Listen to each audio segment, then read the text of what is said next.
Hello and welcome to the Silence Within. Today's topic and tool is what I like to call Countdown to Core.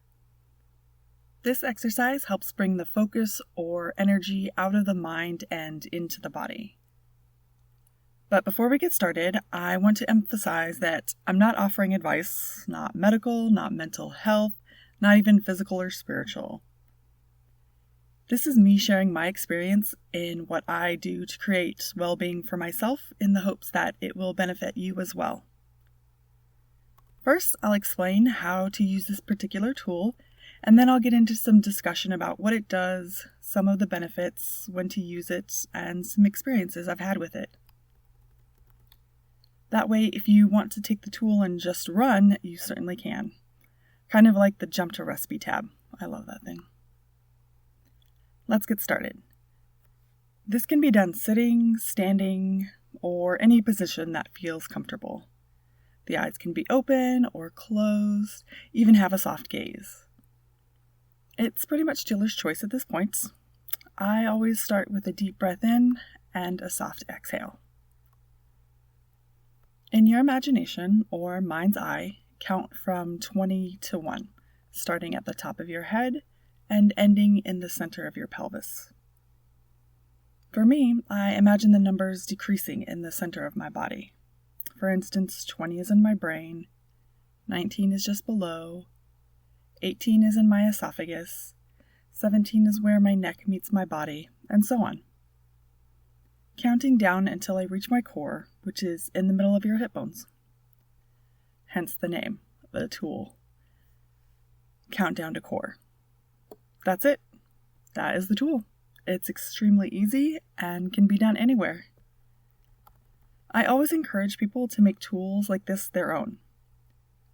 Some people start with 10 and count down to 1.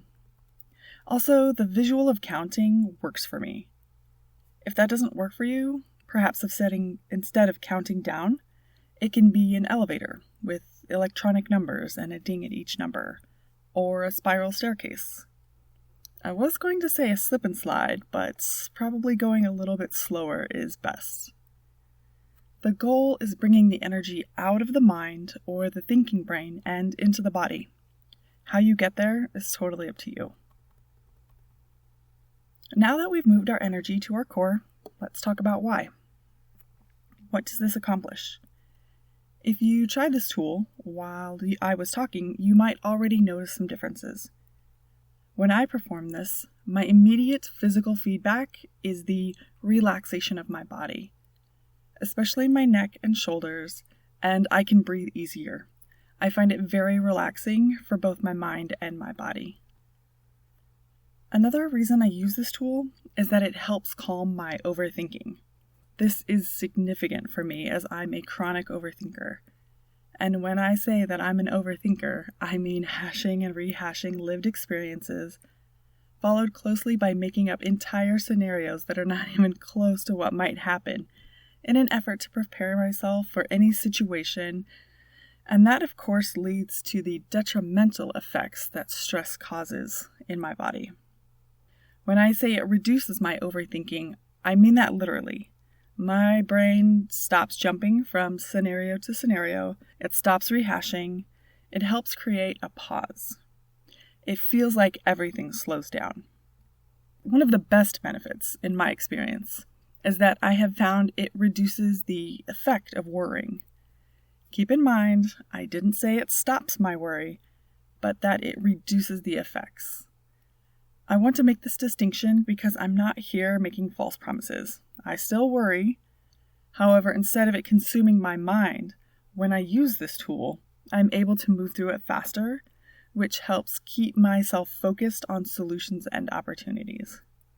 I also feel like this is closely tied to another benefit.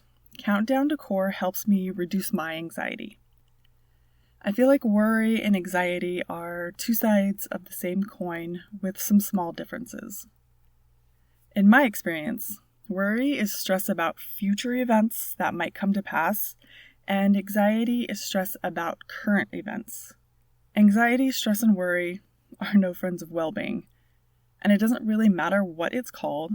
All I know is that Working with this tool brings me out of the fight or flight stress response that seems to happen with damn near everything that is the human experience sometimes.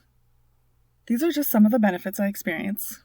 I find it helpful to keep notes of what, when, and how I feel after using this tool. That way, when I look back, I can see examples of what worked and what might not work so that I can make changes. Moving right along, when to utilize this tool. The easier question might be, when do I not? As it's a much shorter answer. Just to keep this video from being crazy long, I will share a short list for when I use Countdown to Core. One of my favorites is before meditation. It helps set me up for success when I calm my body and my mind before I get into the Zen, especially since this is something I struggle with. I use it when I'm having a hard time getting to sleep. I sometimes find myself rehashing the day or making lists about what I need to do tomorrow when laying in bed. I feel like all of that needs to be either done before I go to bed or I just need to let it go so that I can get a good night's sleep, and this tool helps me get there. Obviously, I use it when I feel worried, especially when I feel worried about my finances. This has been a huge help for me, as a good part of my anxiety and worry stems from my finances. Another dedicated time I utilize Countdown to Core is when I'm making big life decisions. This tool has saved me numerous times from making decisions that were based both in fear and excitement. Getting caught up in the moment has cost me almost as much, maybe even more than when fear had the reins. I use this tool constantly.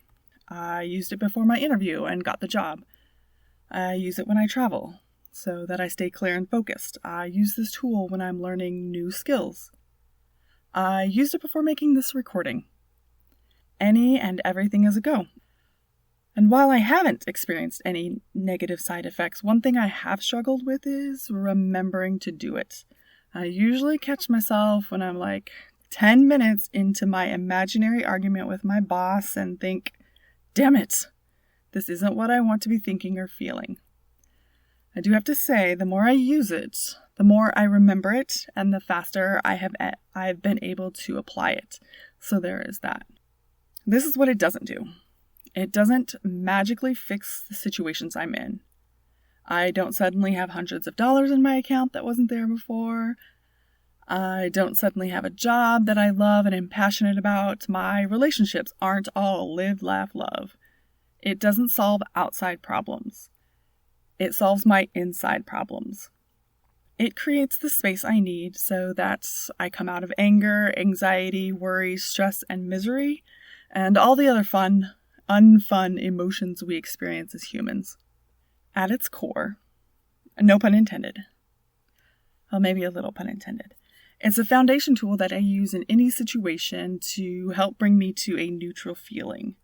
Not anxious or excited, not miserable or ecstatic, and even neutral, which is what I feel is the best place for making decisions.